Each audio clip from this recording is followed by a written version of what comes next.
information, and he improved on every system that he was developing. The guy was phenomenal. He really was. Highly intelligent. Average when it came to most subjects, but not when it came to military science or natural science, plants and animals and that type of thing. He was a whiz in both of those things. Extremely intelligent, extremely smart, and you'll see it as we talk about some of the things that he did during the course of that war. George Thomas never lost a battle. Never lost a battle during the entire Civil War. He's the only general that we say that about in the Union Army, and we don't say it about anybody in the Confederate Army.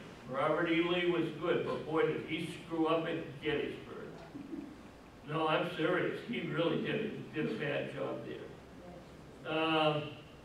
Ulysses S. Grant was an average field general. He was a good self-promoter, but he was an average field general. William Tecumseh Sherman, same thing. He was a good self-promoter, but he was an average field general. These guys were not, they did not have the talent that George did.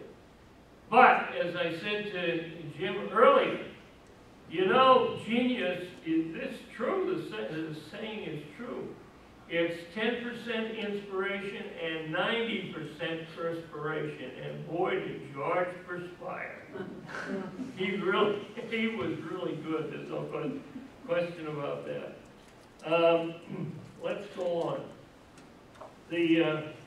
But you see, after he's read this stuff, and then he's dealing with Robert E. Lee for 10 years, you think they didn't have discussions about improvements? Oh my Lord, oh Lord.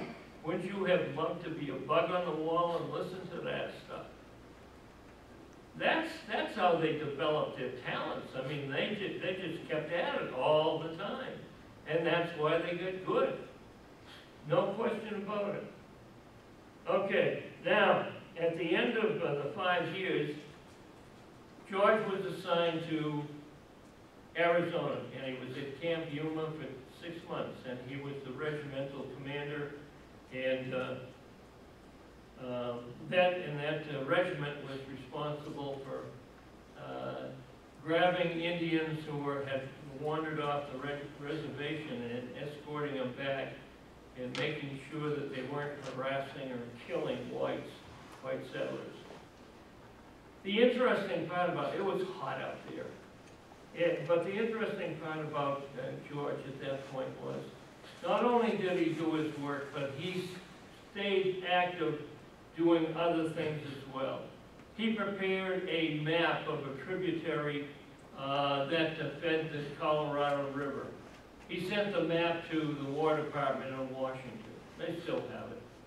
He took specimens of rare bats and birds and plants and took the information that he was able to develop concerning these particular species and sent boxed the whole thing up and sent it to the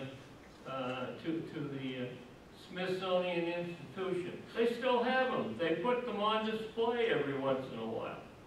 I mean, we're talking about stuff that is well over 150 years old at this point, and they're still using it. He learned the Indian Yuma language, meaning he learned how to speak it. He learned how to read it, and he learned how to write it. And that was amazing, too. I didn't even know that the Yumas had a written language, but he learned it. And he was only there for 6 months, but he was pretty proficient by the time they switched him to Texas. In Texas, he did exactly the same things that he did in Arizona with regard to birds and plants, not bats, but birds and plants, sending them to the Smithsonian, and a tributary map sending it to the War Department. He didn't learn any other Indian languages. He was busy enough as it was, I guess. But there he met Robert E. Lee again.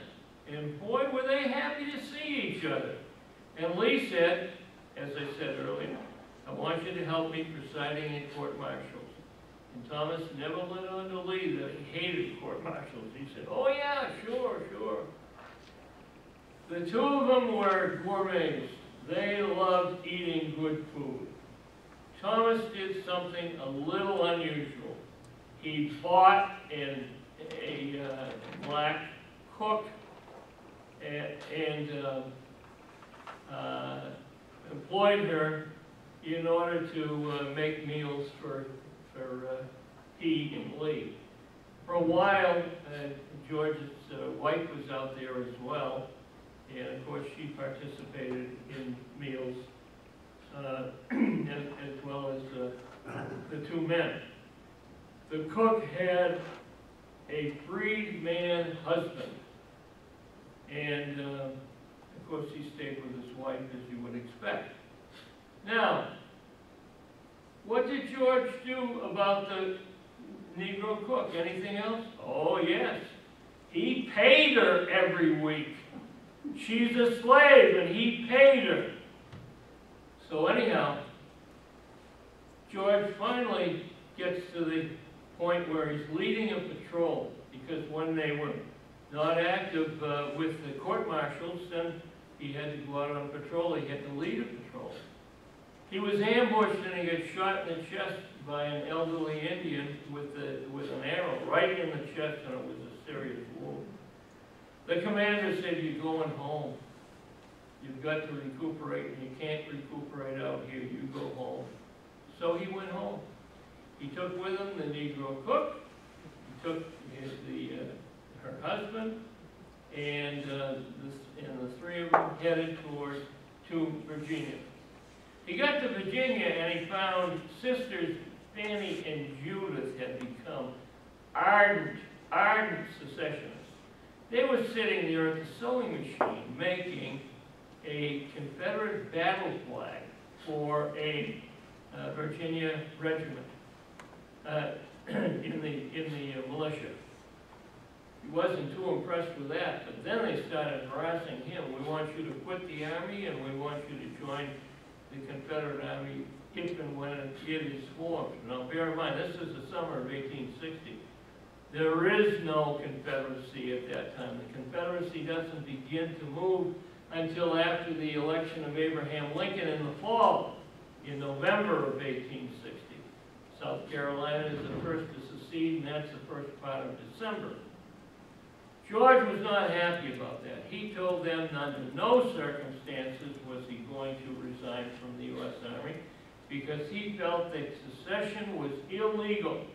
It took everybody in the United States to vote to create the United States of America with 13 colonies voting to join, and it would take everybody, in George's opinion, every eligible citizen voting for any state to be permitted to secede, and you would need a majority vote in order to do that by state. Now bear in mind, 11 Confederate states eventually secede, but George was using contract law. He knew what contract law was on the question. If you enter into a written agreement and there is no provision for dissolution of either the arrangement or the contract itself, it has to be unanimous of all the parties in order to dissolve the contract. It's that simple. So he's using contract law to come to the same conclusion. He's saying that if you're going to step out of the Constitution, because there is no provision for you to do so, everybody's got to agree. But he tailored that. Everybody's got to agree in each state as a majority, not unanimous, obviously. So they continued to pester him, and finally, after 6 weeks of this business, in the meantime, Frances had come down from Troy, New York, where she'd been staying with her mother and her sister. And George says, we're leaving. Pack up your stuff, we're taking the train, we're going to New York City, we'll get an apartment, and I'm going to wait there until my regiment ships out of Texas at Galveston and comes to New York City and departs from the ship that carries him up here to New York. And that's what he did. But in the meantime, we're right back to the Negro cook. Except this time, George is saying, I can't take you with me on assignment when we're in the field, when we're in campaign mode, as he called it. Meaning, what I'm going to have to do is I'm going to have to give you your freedom and leave it up to you to fend for yourself. And she's saying, no, we're not going to do that. We're staying with you. Now, reading between the lines, I'm convinced that the Negro cook and her husband were elderly, and they were close to the age of where they should have been retired. And George says, you can't come with me. It's too rough on you. That's the other reason why I think they were elderly. You just can't do that. It's going to be impossible. You're not going to be able to keep up. We're going with you. Can't do that. He says, wait a minute, I think I have an idea. Talk about brothers. I'll write to Brother Benjamin. He's got a plantation outside of Vicksburg, Mississippi. I'll ask him if he'll take you, and you can live there cost-free. Would that be acceptable to you? Oh yeah, that would be acceptable. They wouldn't even have to work. All their expenses would be paid. Perfectly acceptable. George wrote the letter. Benjamin said yes. Case solved. I think that's a heck of a deal. What else happened after the war? George had been active in Tennessee, Kentucky, Georgia, Alabama, Mississippi, and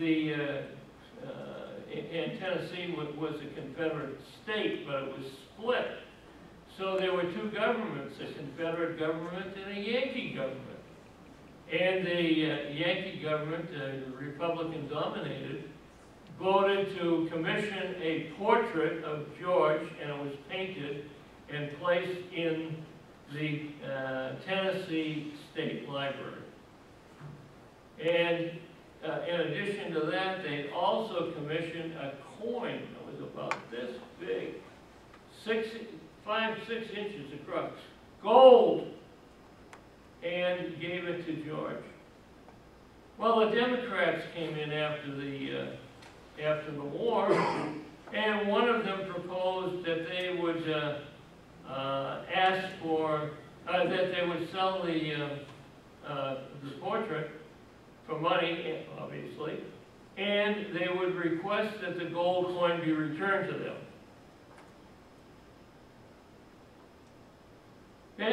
Brother Benjamin said, George, I'll buy the portrait and I'll pay them for the gold coin. This is a good brother. He really is. Finally, somebody embarrassed the Democratic representative who proposed that bill and said, you're out of your mind. This guy has bent over backwards to help the state of Tennessee, and you're not showing a good faith at all. And the sponsor of the bill withdrew the bill. That was the end of that. There was no sale of the portrait, and there was no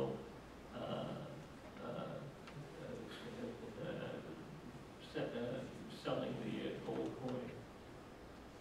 But just think of that in terms of what Benjamin did for his brothers. Benjamin the Confederate, what he did for his brother George the Yankee. It's amazing, it really is, but they were close, and they understood that you could have a difference of political opinion, but you still loved your brother, and you still cared for him, and you looked out for him. In any event, the other point that I ought to make about Negroes is that in 1850, right after the war with Mexico, George was given a furlough. He hadn't had a vacation in 10 years. He stopped in St. Louis, and he decided that he would do something for his black friends on the farm. He went into a haberdasher and he had go-to-meeting clothes created for all 12 to 15 adults and all the children on the farm, and he carried those with him to Virginia and handed them out, not to the slaves, but to his friends. And when you stop and think of it, that really is a touching thing to do. He had no responsibility to do that. He didn't own any slaves. He was doing that because they were his friends, and he wanted to give them something nice, and he did. At 50 minutes. You know, we're at 50 minutes. Well, I think I've been a little long, don't you? Yeah. I think I've told you enough about his humanitarianism, and certainly enough to give you an idea of what kind of a guy he was, what his personality was. The only other thing that I would tell you about humanitarianism is that he served as a camp commander at Camp Dick Robinson in northwest Kentucky, which was nothing but a field, but it was to be used for training purposes. And when he got there, he realized that all he had was 10,000 men who were dressed in civilian clothes, milling around. There wasn't anything else. There wasn't a building. There wasn't an item of equipment. There was nothing. There wasn't even food to give to them for the next meal. He put together a detail, went into town, and used his own money and his own credit to get enough food to feed 10,000 men over a period of roughly 3 or 4 days until the money could start flowing and he could repay himself and get the stuff that he needed in order to operate. And he had that camp up and running in 3 days. He was a bug when it came to training. He trained his men over and over and over again, and he had a motto: this army does not retreat. And that's what he told everybody at the Battle of Stones River, which occurred in January of 1864. And that army never retreated. They withdrew under penalty that Thomas would be court-martialed if he didn't withdraw. That's what General Rosecrans told him. And Thomas was not about to get court-martialed because he knew that even if he wanted the court-martial, the next time he was reviewed for a promotion or for continued service, they'd boot him out of the army. You can't win at a court-martial. Even if you're found not guilty, you don't make it through the next review. They don't want you around because the attitude is he doesn't obey orders, and they're not going to stand for that. So he withdrew at Chickamauga.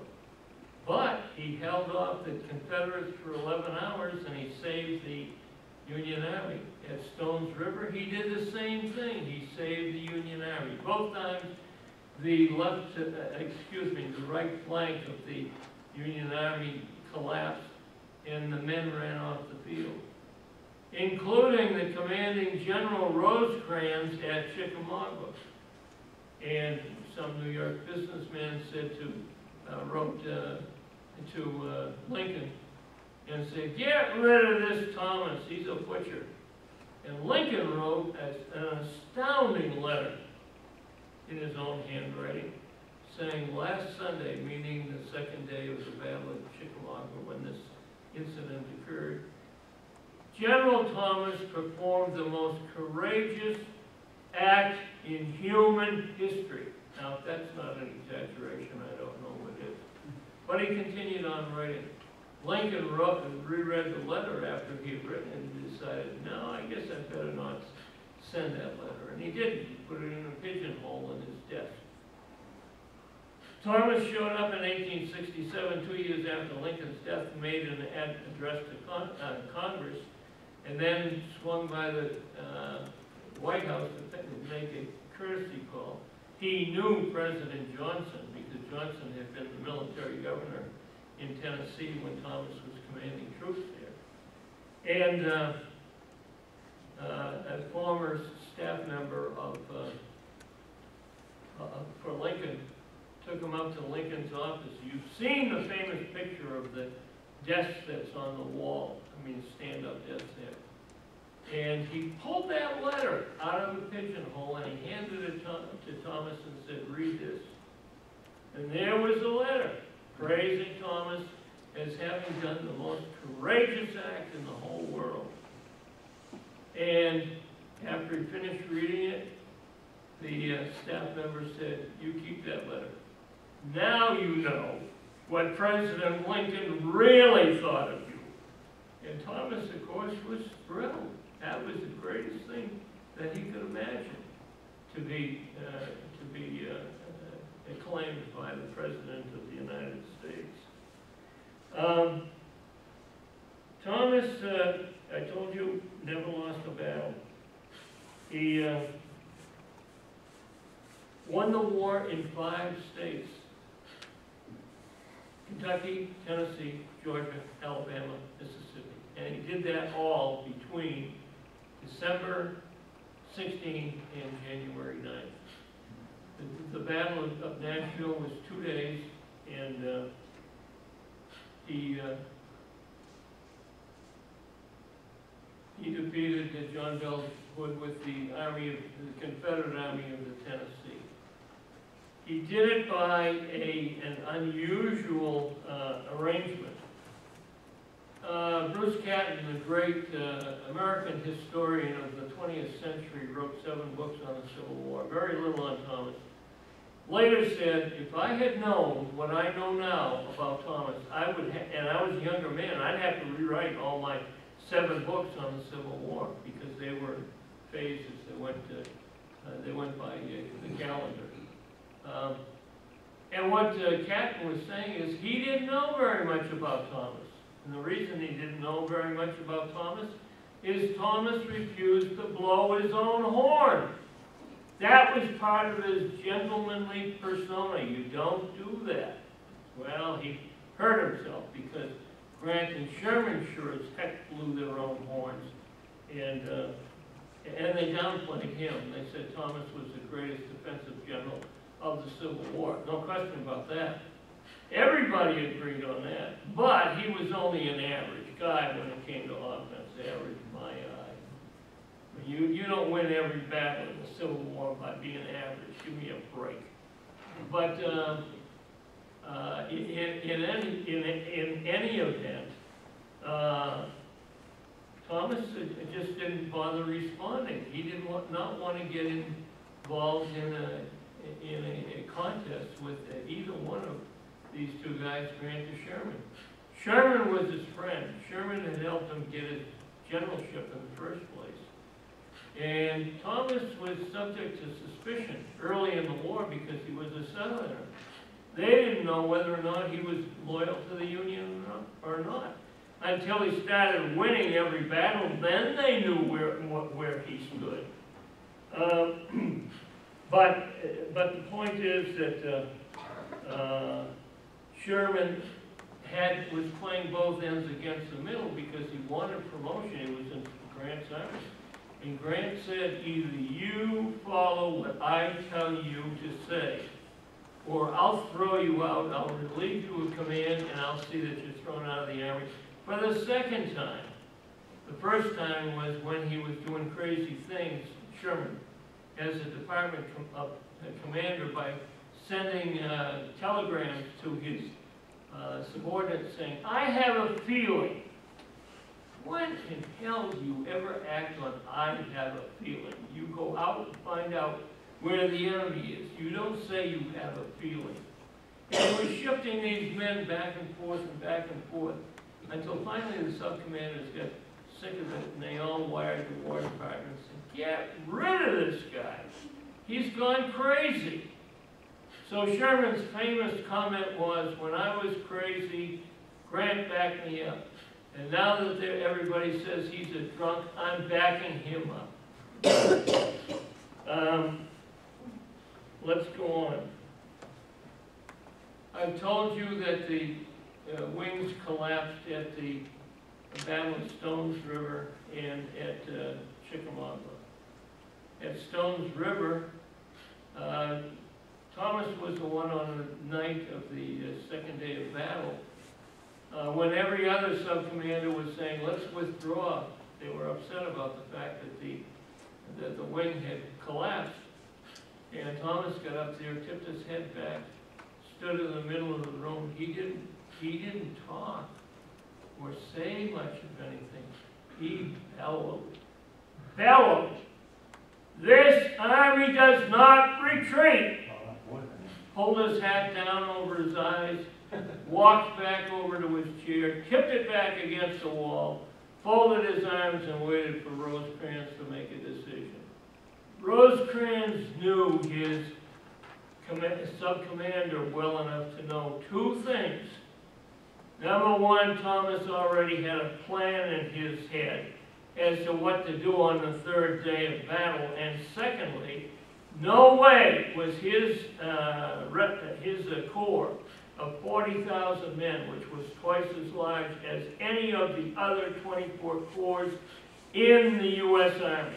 No way were his men going to allow Thomas, after Thomas trained them every day and said, this army does not retreat. They were not going to accept that this army was going to retreat. They were not.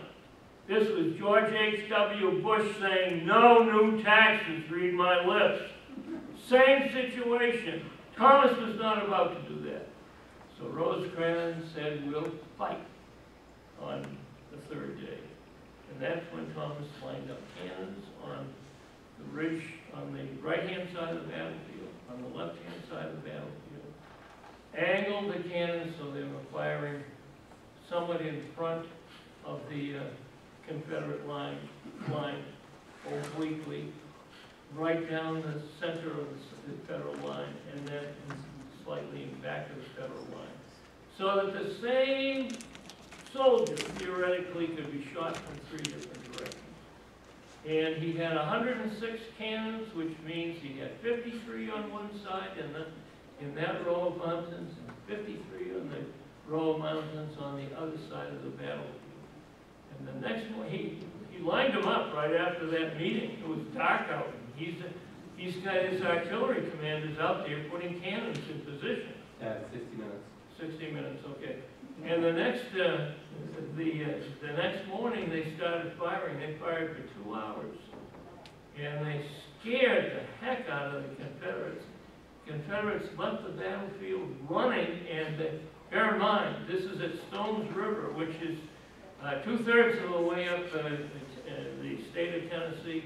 They ran or moved quickly the entire depth of Tennessee and across the Tennessee River, and they didn't stop running or moving fast until they reached Chickamauga. That's a long distance. That's about 100 miles. He scared them right the heck out of that state. And then I want to tell you about Missionary Ridge very briefly, and that's a battle where Grant did not want Thomas's troops to move, but he put them right up against the face of a cliff, and the Confederates were on top shooting down. And what Thomas's troops did, 40,000 of them, with Sheridan as a division commander in Thomas's army. They were getting shot at from above, and Sheridan said, I don't know about you guys, but I'm not staying here. If I'm going to get killed, I'm going up that cliff. And they all went up. Without an order, 40,000 of them, yelling, remember Chickamauga. Boy, they were out for revenge. They were serious. Grant was upset. Who ordered them to go up there? I don't know. None of my officers did, General. I think they ordered themselves. That's exactly what they had done. Lastly, I want to talk about Mill Spring and Nashville, just briefly. And that is, Mill Spring was a duplicate of Nashville, so I'm not going to talk much about Mill Spring. But basically what was happening in both battles is that the center and the right were moved slightly over so that the right could circle around the left end of the left end of the Confederate line. And then Thomas did something highly unusual. He used the cavalry. He used the cavalry as mounted infantry. What do I mean by that? They got out their horses, and at that point they were infantry rather than cavalry. And they were along the side of the Confederates and across the back of the Confederates. So now you've got a Confederate line which is virtually surrounded in a U-shaped conformation by Union soldiers. What's the significance of that? The Confederate infantry and the Union infantry had single-shot rifle muskets. One bullet, that's it. Then they had to reload. Well, that takes a couple of minutes in order to reload. The cavalry, the Union cavalry, had repeating rifles, and they were shorter barrels because they were carried on horses. There you've got to have one hand to shoot the rifle and cock it, and the other hand holds the reins. Well, the point is that they were using a cartridge case in those rifles with 7 shots, one manufacturer, another one manufacturer 15 shots, and the third one 17 shots. And you could fire off all 7, 15, or 17 shots in less than 2 minutes. What? While at the same time the Confederates are shooting one bullet and they're reloading, trying to get the second bullet in the chamber and ready to shoot again. So you can see that the Confederates were vastly outgunned. And the effect of that was, at both Mill Spring and Nashville, you had more firepower on the left side because you've done 2 things. You've moved half of the center section of the Union line to overlap into the right flank, and you've moved the right flank around so that it's halfway around the end of the Confederate line, and now you've got foot cavalry and mounted cavalry completing the U shape along the side and along the back. You try to shoot and conduct a fight when you're getting bullets whizzed at you from 6 different directions. Your head can't spin that fast. It's totally ridiculous. So what happened in both of those battles at Mill Spring and Nashville is that the Confederates jumped up and ran. They panicked because they were getting shot at from so many different directions, despite the fact that they were entrenched. They were in the ground. Every time they popped their head up in order to fight back, they were getting bullets from everywhere. Every single one of those soldiers. And they got sick of that, and they eventually just turned and ran. At Nashville, that was the last battle that Thomas fought.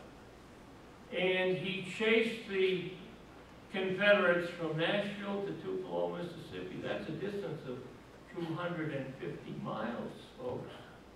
Non-stop fighting, 250 miles. The only time that a Union commander ever did that.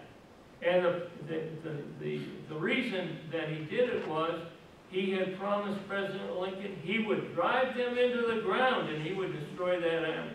Well, he did. Hood started out with 57,000 men. He ended up with 3,000.